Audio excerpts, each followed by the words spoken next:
Chapter 9. Coal Dust. Going home from school in the afternoon, the Brangwen girls descended the hill between the picturesque cottages of Willey Green till they came to the railway crossing. There they found the gate shut, because the colliery train was rumbling nearer. They could hear the small locomotive panting hoarsely as it advanced with caution between the embankments. The one-legged man in the little signal hut by the road stared out from his security like a crab from a snail-shell. Whilst the two girls waited, Gerald Crich trotted up on a red Arab mare. He rode well and softly, pleased with the delicate quivering of the creature between his knees. And he was very picturesque, at least in Gudrun's eyes, sitting soft and close on the slender red mare, whose long tail flowed on the air. He saluted the two girls, and drew up at the crossing to wait for the gate, looking down the railway for the approaching train. In spite of her ironic smile at his picturesqueness, Gudrun liked to look at him. He was well set and easy. His face, with its warm tan, showed up his whitish coarse moustache, and his blue eyes were full of sharp light as he watched the distance. The locomotive chuffed slowly between the banks, hidden. The mare did not like it.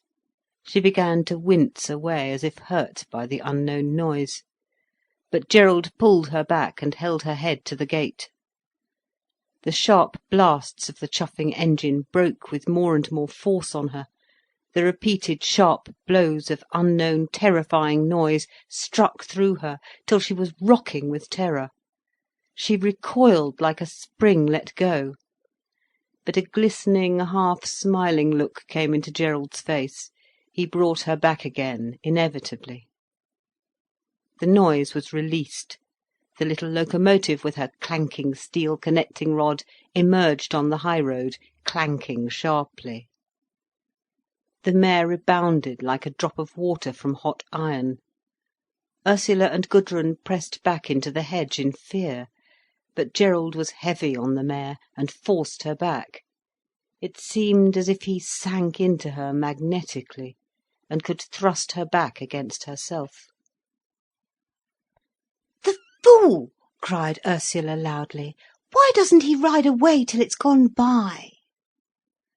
Gudrun was looking at him with black, dilated, spellbound eyes.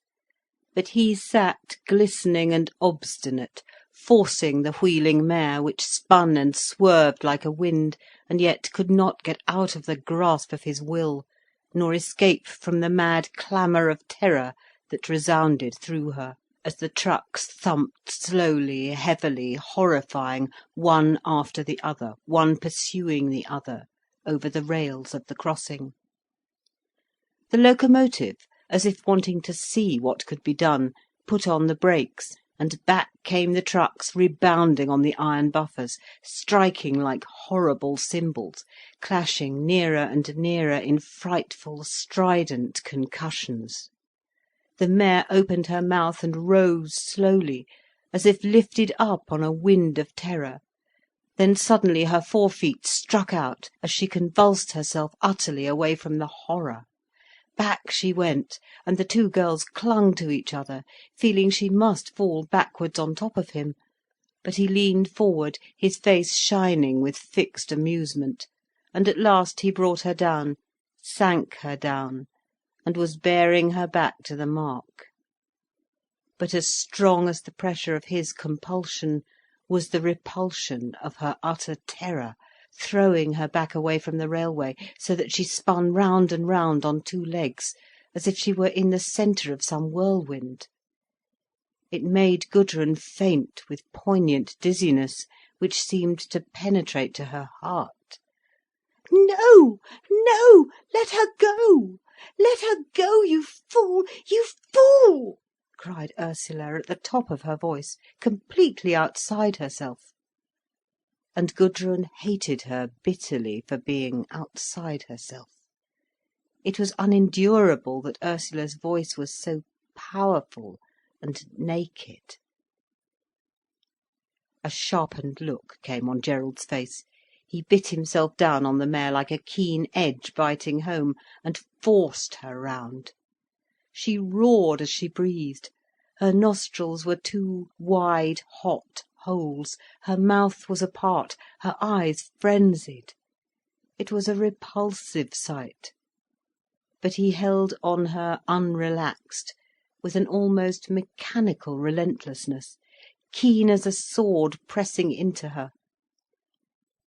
Both man and horse were sweating with violence, yet he seemed calm as a ray of cold sunshine. Meanwhile the eternal trucks were rumbling on, very slowly, treading one after the other, like a disgusting dream that has no end. The connecting chains were grinding and squeaking as the tension varied. The mare pawed and struck away mechanically now, her terror fulfilled in her, for now the man encompassed her. Her paws were blind and pathetic as she beat the air. The man closed round her and brought her down, almost as if she were part of his own physique. "And she's bleeding! She's bleeding!" cried Ursula, frantic with opposition and hatred of Gerald. She alone understood him perfectly, in pure opposition. Gudrun looked and saw the trickles of blood on the sides of the mare, and she turned white. And then, on the very wound, the bright spurs came down, pressing relentlessly. The world reeled and passed into nothingness for Gudrun. She could not know any more. When she recovered, her soul was calm and cold, without feeling. The trucks were still rumbling by, and the man and the mare were still fighting, but she herself was cold and separate. She had no more feeling for them. She was quite hard and cold and indifferent. They could see the top of the hooded guards' van approaching. The sound of the trucks was diminishing. There was hope of relief from the intolerable noise. The heavy panting of the half-stunned mare sounded automatically. The man seemed to be relaxing confidently, his will bright and unstained. The guards' van came up and passed slowly, the guard staring out in his transition on the spectacle in the road. And through the man in the closed wagon, Gudrun could see the whole scene, spectacularly isolated and momentary, like a vision isolated in eternity. Lovely, grateful silence seemed to trail behind the receding train. How sweet the silence is! Ursula looked with hatred on the buffers of the diminishing wagon. The gatekeeper stood ready at the door of his hut to proceed to open the gate. But Gudrun sprang suddenly forward, in front of the struggling horse, threw off the latch and flung the gates asunder, throwing one half to the keeper and running with the other half forwards. Gerald suddenly let go the horse and leapt forwards, almost on to Gudrun. She was not afraid. As he jerked aside the mare's head, Gudrun cried in a strange, high voice, like a gull or like a witch screaming out from the side of the road, "I should think you're proud!" The words were distinct and formed. The man, twisting aside on his dancing horse, looked at her in some surprise, some wondering interest. Then the mare's hoofs had danced 3 times on the drum-like sleepers of the crossing, and man and horse were bounding springily, unequally up the road. The 2 girls watched them go. The gatekeeper hobbled thudding over the logs of the crossing with his wooden leg. He had fastened the gate. Then he also turned and called to the girls, "A masterful young jockey that'll have his own road, if ever anybody would." "Yes," cried Ursula, in her hot, overbearing voice.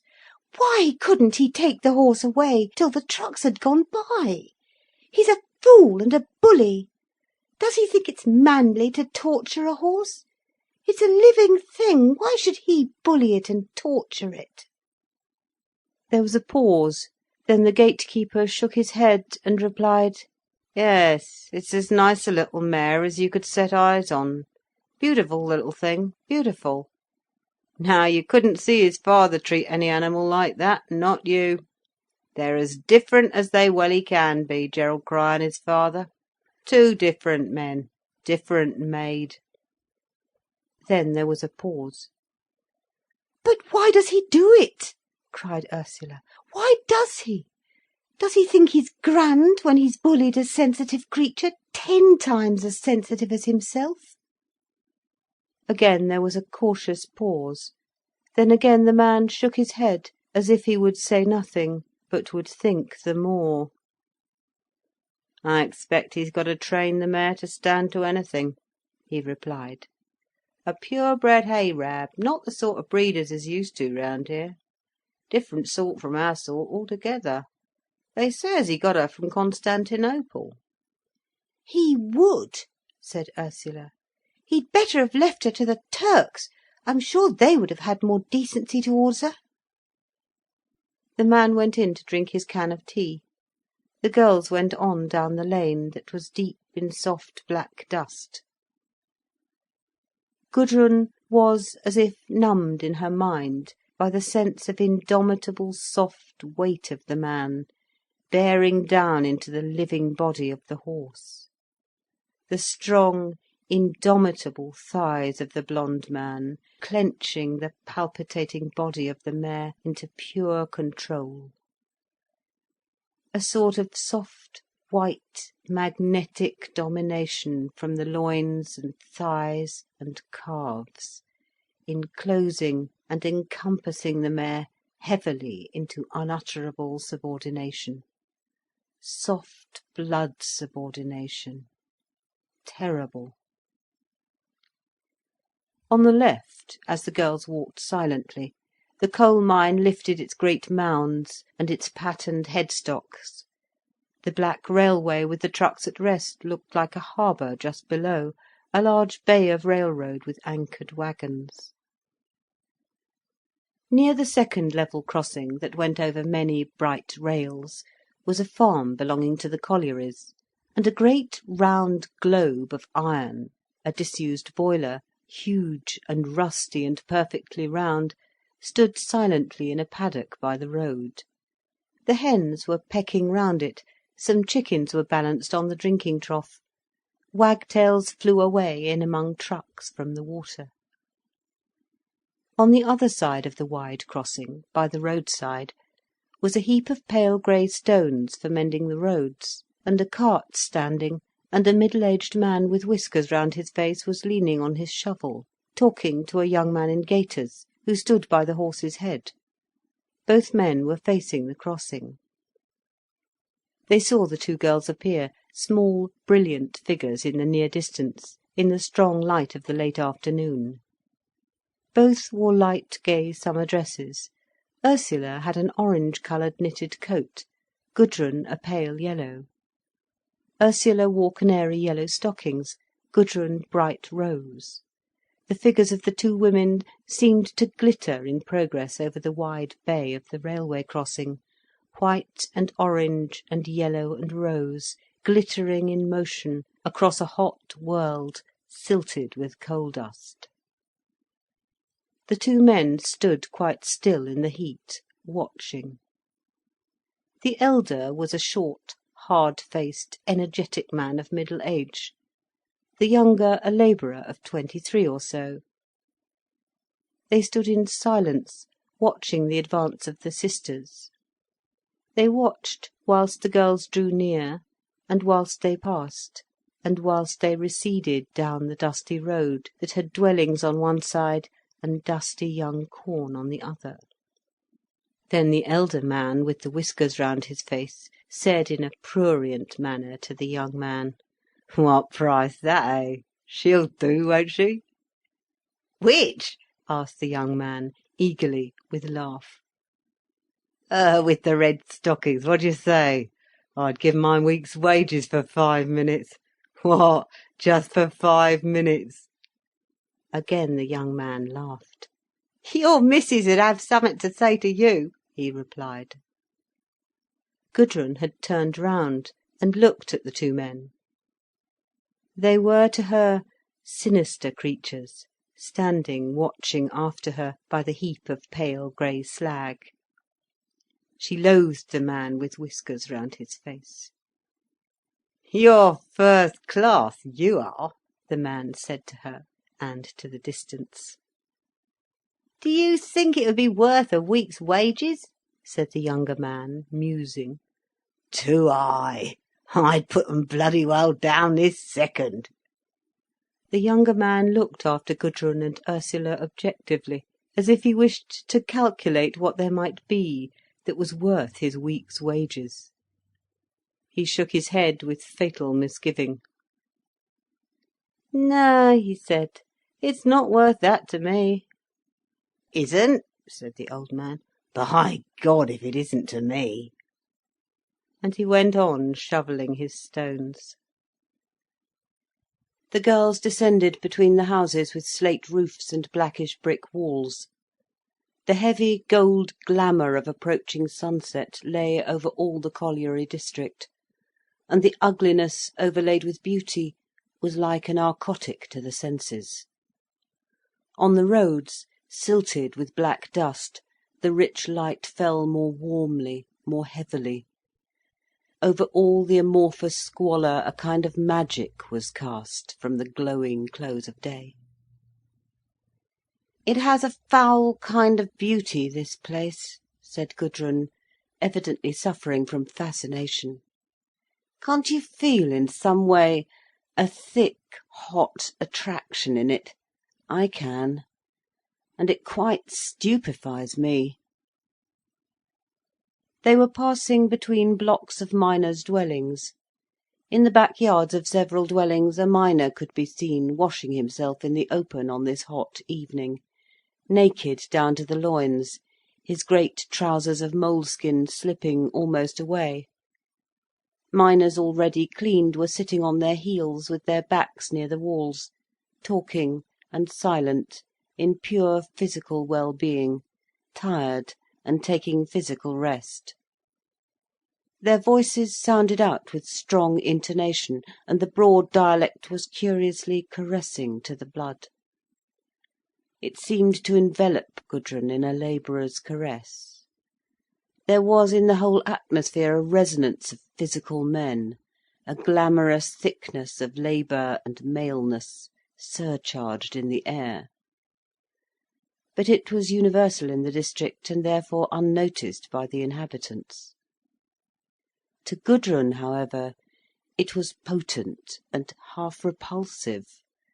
She could never tell why Beldover was so utterly different from London and the south, why one's whole feelings were different, why one seemed to live in another sphere.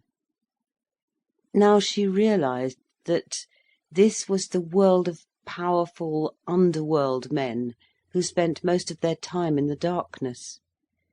In their voices she could hear the voluptuous resonance of darkness, the strong, dangerous underworld, mindless, inhuman. They sounded also like strange machines, heavy, oiled. The voluptuousness was like that of machinery, cold and iron. It was the same every evening when she came home. She seemed to move through a wave of disruptive force that was given off from the presence of thousands of vigorous underworld, half-automatised colliers, and which went to the brain and the heart, awaking a fatal desire and a fatal callousness. There came over her a nostalgia for the place. She hated it. She knew how utterly cut off it was, how hideous and how sickeningly mindless. Sometimes she beat her wings like a new Daphne, turning not into a tree but a machine. And yet she was overcome by the nostalgia. She struggled to get more and more into accord with the atmosphere of the place. She craved to get her satisfaction of it. She felt herself drawn out at evening into the main street of the town, that was uncreated and ugly, and yet surcharged with this same potent atmosphere of intense, dark callousness. There were always miners about. They moved with their strange distorted dignity, a certain beauty, and unnatural stillness in their bearing, a look of abstraction and half resignation in their pale, often gaunt faces. They belonged to another world. They had a strange glamour. Their voices were full of an intolerable deep resonance, like a machine's burring, a music more maddening than the sirens long ago. She found herself, with the rest of the common women, drawn out on Friday evenings to the little market. Friday was pay day for the colliers, and Friday night was market night. Every woman was abroad, every man was out, shopping with his wife, or gathering with his pals. The pavements were dark for miles around with people coming in. The little market-place on the crown of the hill, and the main street of Beldover, were black with thickly crowded men and women. It was dark. The market-place was hot with kerosene flares which threw a ruddy light on the grave faces of the purchasing wives, and on the pale, abstract faces of the men. The air was full of the sound of criers and of people talking. Thick streams of people moved on the pavements towards the solid crowd of the market. The shops were blazing and packed with women. In the streets were men, mostly men, miners of all ages. Money was spent with almost lavish freedom. The carts that came could not pass through. They had to wait, the driver calling and shouting till the dense crowd would make way. Everywhere young fellows from the outlying districts were making conversation with the girls, standing in the road and at the corners. The doors of the public houses were open and full of light. Men passed in and out in a continual stream. Everywhere men were calling out to one another, or crossing to meet one another, or standing in little gangs and circles, discussing, endlessly discussing. The sense of talk, buzzing, jarring, half-secret, the endless mining and political wrangling, vibrated in the air like discordant machinery. And it was their voices which affected Gudrun almost to swooning. They aroused a strange nostalgic ache of desire, something almost demoniacal, never to be fulfilled. Like any other common girl of the district, Gudrun strolled up and down the length of the brilliant 200 paces of the pavement nearest the market-place. She knew it was a vulgar thing to do. Her father and mother could not bear it. But the nostalgia came over her. She must be among the people. Sometimes she sat among the louts in the cinema, rakish-looking, unattractive louts they were. Yet she must be among them. And like any other common lass, she found her boy. It was an electrician, one of the electricians introduced according to Gerald's new scheme. He was an earnest, clever man, a scientist with a passion for sociology. He lived alone in a cottage in lodgings in Willey Green. He was a gentleman, and sufficiently well-to-do. His landlady spread the reports about him. He would have a large wooden tub in his bedroom, and every time he came in from work he would have pails and pails of water brought up to bathe in. Then he put on clean shirt and underclothing every day, and clean silk socks. Fastidious and exacting he was in these respects, but in every other way most ordinary and unassuming. Gudrun knew all these things.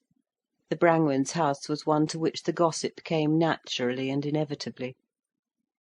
Palmer was, in the first place, a friend of Ursula's, but in his pale, elegant, serious face there showed the same nostalgia that Gudrun felt. He too must walk up and down the street on Friday evening. So he walked with Gudrun, and a friendship was struck up between them. But he was not in love with Gudrun. He really wanted Ursula, but for some strange reason nothing could happen between her and him. He liked to have Gudrun about, as a fellow mind, but that was all. And she had no real feeling for him. He was a scientist, he had to have a woman to back him, but he was really impersonal. He had the fineness of an elegant piece of machinery. He was too cold, too destructive to care really for women, too great an egoist. He was polarised by the men. Individually he detested and despised them. In the mass they fascinated him, as machinery fascinated him. They were a new sort of machinery to him, but incalculable, incalculable.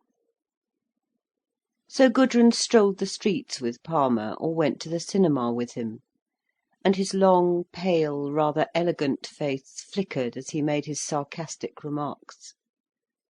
There they were, the two of them, two elegants in one sense, in the other sense two units, absolutely adhering to the people, teeming with the distorted colliers. The same secret seemed to be working in the souls of all alike, Gudrun, Palmer, the rakish young bloods, the gaunt middle-aged men. All had a secret sense of power, and of inexpressible destructiveness, and of fatal half-heartedness. A sort of rottenness in the will. Sometimes Gudrun would start aside, see it all, see how she was sinking in. And then she was filled with a fury of contempt and anger. She felt she was sinking into one mass with the rest, all so close and intermingled and breathless. It was horrible. She stifled. She prepared for flight. Feverishly she flew to her work. But soon she let go. She started off into the country, the darkish, glamorous country. The spell was beginning to work again. End of chapter 9.